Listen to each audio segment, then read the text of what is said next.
You know, I like the expression, waste not, want not. Or in Harold's case, want not, you not. So I found a use for these little slivers of soap that are too small to shower with. These are a lot like lodge members. You always find one at the end of a bar, and it usually gets thrown out. But don't throw them out.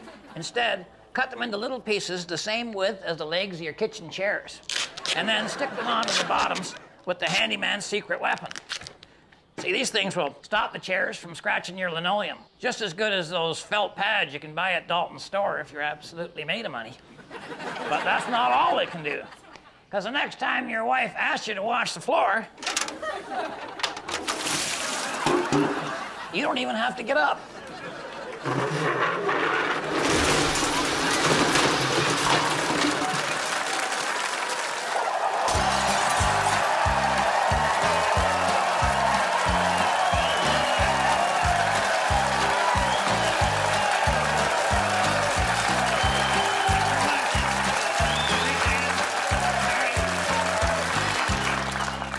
Big week up at the lodge this week. Why, the flies are... You want flies with that? Unbelievable. They got one of those antique roadshow type things in town where they invite people to bring out your old useless junk and they tell you if it's worth anything. Dalton's wife took him over there. She was hoping he was worth $40 and he was wearing a $50 hat.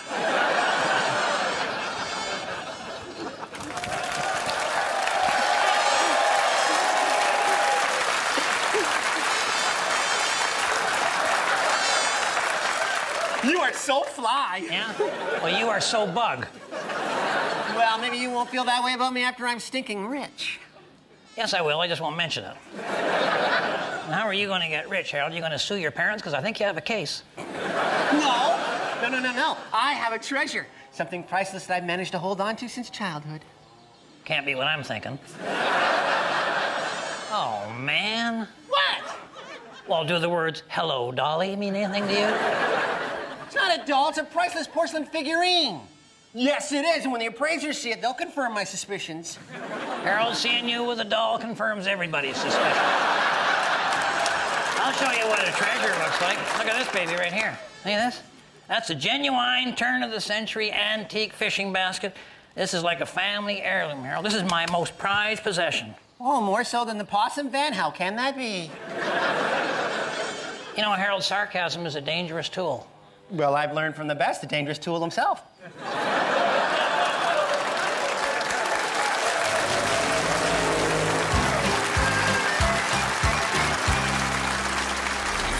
It's time for the Possum Lodge word game!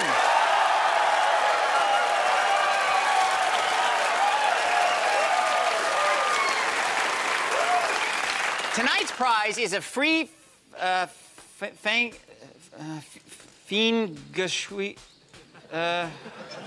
sorry, what does that say? Coupon. Cover your ears, Dalton. Red, you got 30 seconds to get Dalton Humphrey to say this word. Mystery. Mystery. Yeah, all right, Winston. And go! Okay, Dalton, Agatha Christie is what kind of writer? Dead. No, but before that, she was... British. There's another word for a whodunit. Paternity suit? No. Okay. Something happens and you think it was an accident, but it wasn't an accident. That's called a... Shotgun wedding. Almost out of time, Red. Yeah. Okay, Dalton, this starts with the letter M and it's got 7 letters in it, and whenever you hear it, you know some poor guy is dead. Married. Dalton, why are you so negative about marriage? If you spend a little more time with Anne-Marie, it wouldn't be such a mystery. There we go.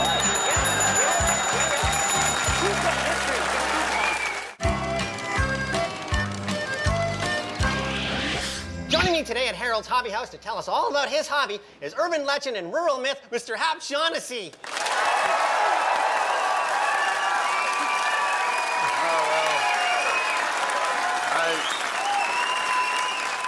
I have so many hobbies, Harold, I could be your guest every week.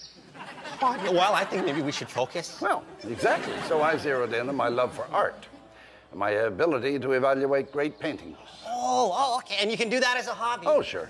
It takes a keen eye and a suspicious mind to authenticate a painting. Now, you take these two Rembrandts.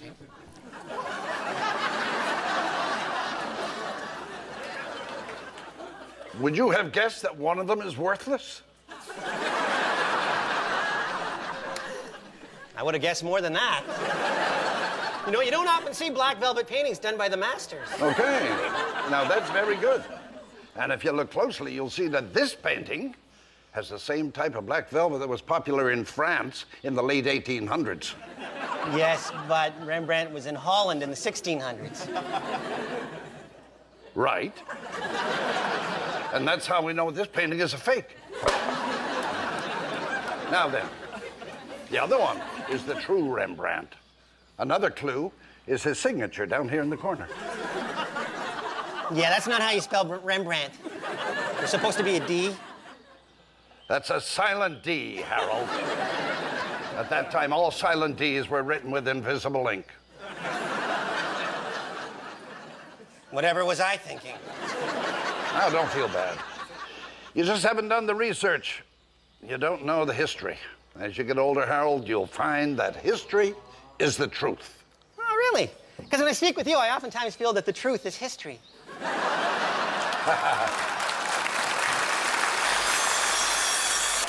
You know, every once in a while, the gods smile on us. It might be a gap-tooth smile, but who's complaining?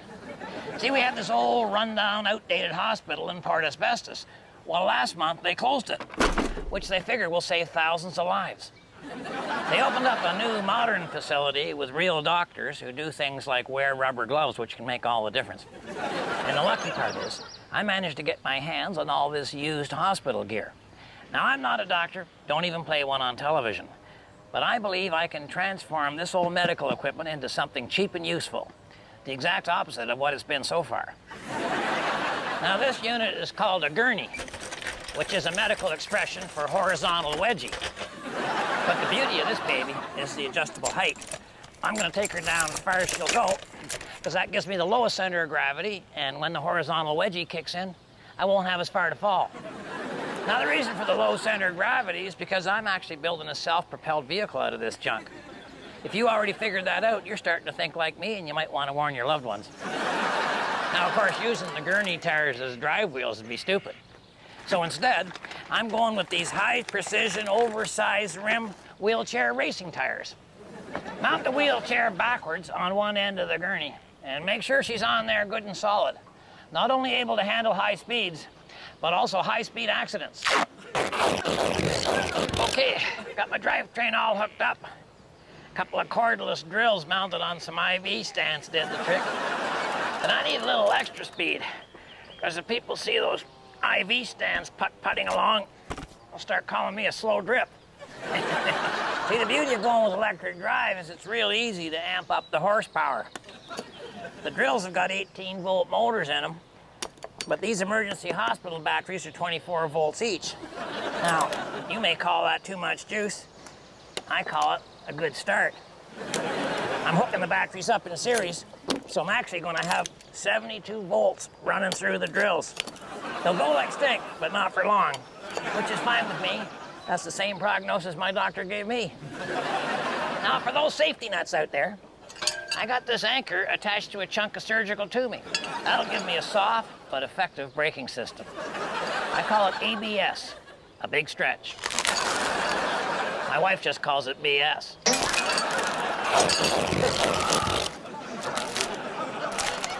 You can blow up a bunch of surgical gloves and use them as airbags. And when they're not in use, of course, you'll keep them in the glove compartment. Okay, we're just about ready for our test drive. I thought the doctor's outfit would fit in nice with the medical motif. At my age, you don't get to play doctor all that often. Plus, I figure if things don't work out, the emergency room doctors probably give me better treatment if they think I'm one of them. Speaking of hospitals now, it occurred to me that brakes are fine, but steering might also be a nice touch. So I wired up this cardiac defibrillator to control the amount of juice going to each of my drills. I took off the voltage regulator knob, replaced it with a steering wheel. So now when I turn right, most of the electricity goes to the right side defibrillator paddle and makes that drill go faster, so I turn right. No, that would be left. Okay, no, turn left. All right, okay, the steering is backwards, but I can remember that. Our roads are pretty straight anyway. And that's how you make an exciting vehicle out of a bunch of old hospital junk. The beauty of this car is if you do get in an accident, you can actually treat yourself until the medics arrive. So remember, if women don't find you handsome, they should at least find you handy. Clear.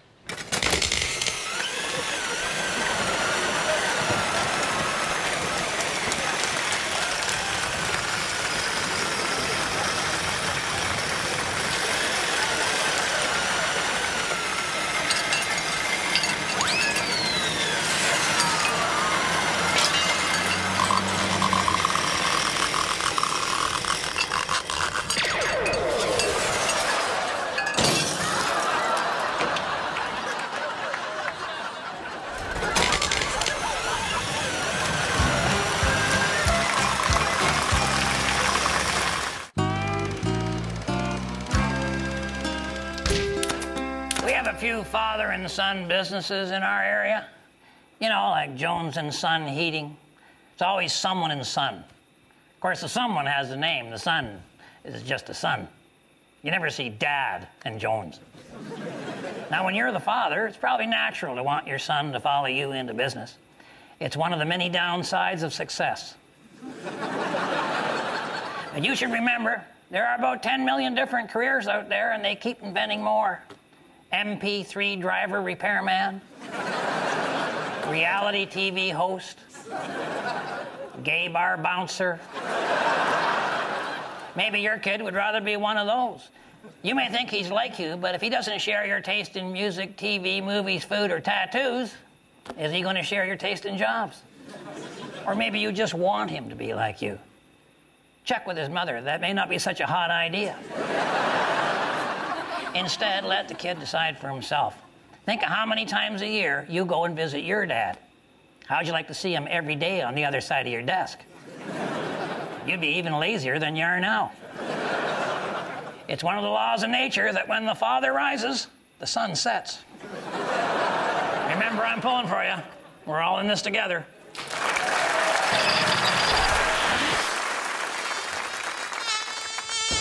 Well, I just got back from visiting those antique experts. They don't know what they're talking about. They told me my fishing basket was a piece of crap. I told them it dates back to the early Orient, but they said made in Taiwan doesn't add value. And the flies are just brutal. The windshield of the Possum van looks like Harold's graduation picture.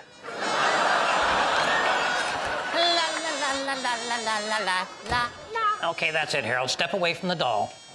No. I do not think I'll be letting this doll out of my sight very soon at all. Don't tell me it's actually worth something. $3,500. Holy Dinah.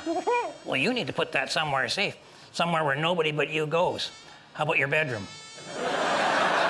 No, I gotta put it somewhere where people won't think to look. You know, I have to put the doll inside something completely worthless. Which shouldn't be too difficult. Oh, your fishing basket, that's perfect. Yes. Yeah, all right, Harold, but I hope you'll remember this when you eventually sell the doll in terms of sharing the upside with a person that helped you keep it safe. Oh, yeah, okay, whatever, yeah. Good? Oh, how brilliant is that? Yeah, oh yeah, Harold, you're a genius. Yes, I am. Give me 5. All right.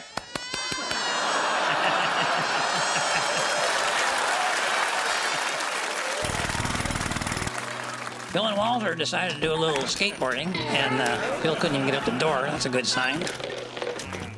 Kind of dangerous sport and well, there, you're through now. There's the skateboards. So Walter comes out, and Bill catches the downspout, and they say most accidents happen at home. That explains both of them.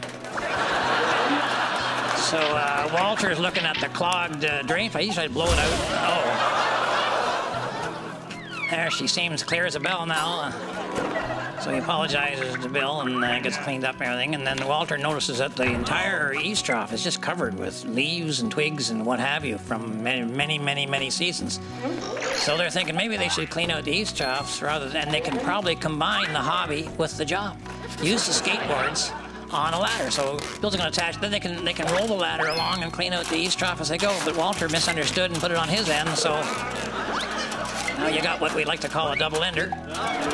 And so get her up towards the roof there, and easy now, Bill. Bill, easy. Oh. Probably just as well he doesn't have kids anyway. So he gets it in place. Yeah, you're good. You're great. Yeah. We understand. We get it, boys. Oh, isn't that just peachy? Okay, so Walter goes up the ladder, and the idea is if he takes one of those small garden shovels, he can stick that in the eaves trough, and Bill will just slide the unit along, and it'll clean out the eaves trough as they go. And it's working real good. But then Walter drops the shovel, and Bill doesn't see it, and he trips on it, and he pushes the ladder. Next thing you know, now Walter's picking up speed here, and this could be dangerous. No, you're good. You're okay, Walter. It's okay. There's a kiddie park there that'll slow you down. You should be fine. Oh no, not the swings. Oh, not the swings. Okay, take a breath. And no, you're good. You're fine. Oh, whoa. Okay. All right. So that's what the other skateboard was for. Into the clothesline. Back the other way. Okay. Is it all coming back to you now, Walter? Oh boy. And I'll be home in a minute. And okay, we said clean out these, not clean them off. Okay, so you remember that, kids. Skateboarding is very dangerous.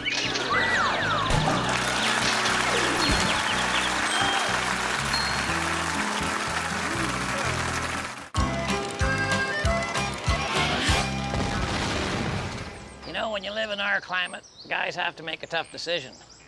Do you try to impress the ladies with a sporty convertible? Or do you get a vehicle that can survive the other 11 and a half months a year? I mean, this baby won't get stuck in the mud or avalanches, but it's not exactly a chick magnet. They call it a pickup, but that's false advertising. But I'm going to show you how you can have the best of both worlds using everyday items you find in your own bedroom closet. Chain cutters, crowbar, hockey stick, crutches, and a garden paw.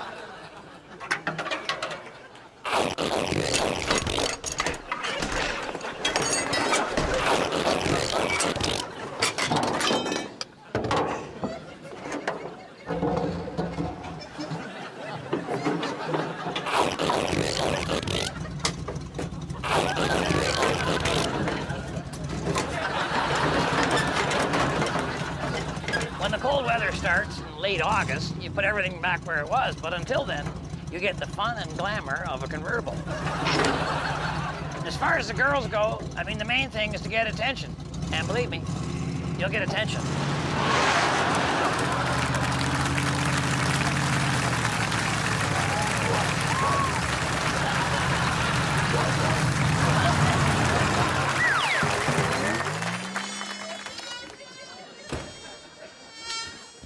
Well, the Antique Roadshow hit the road, and we got nothing to show for it.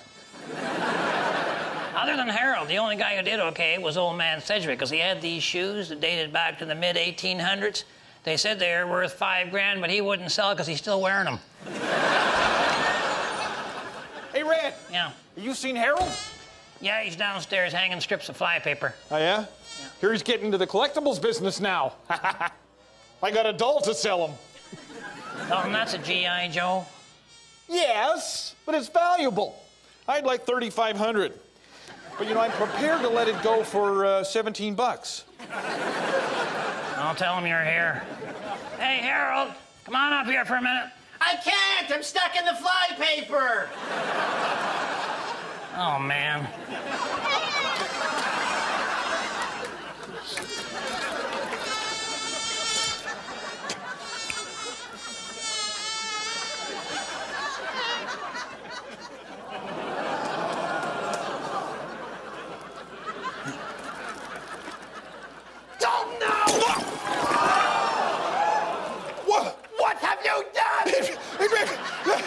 It was an accident! You swung a bowling ball at a fly! What do you think was gonna happen? A 7-10 split? Did I just hear something unfortunate? My figurine is ruined! Dalton smashed the basket! Oh, now calm down, Harold. I was worried about the thing lying in there, so I moved it somewhere safe. Yeah. Where'd you put it? I put it in that bowling bag. What? What? Yeah, it's in there. It's fine. I'm sure it's fine. What's wrong? Oh.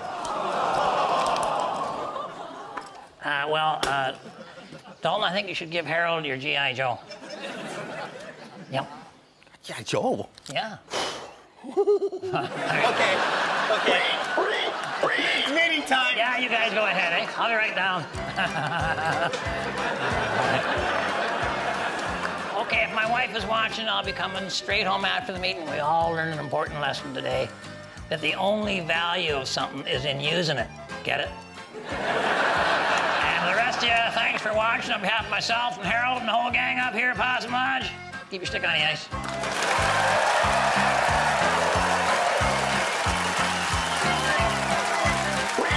Meeting's coming to order. Everybody sit down. Sit down. All rise. Quando, Omni, Flunkus, Moritati. Sit down.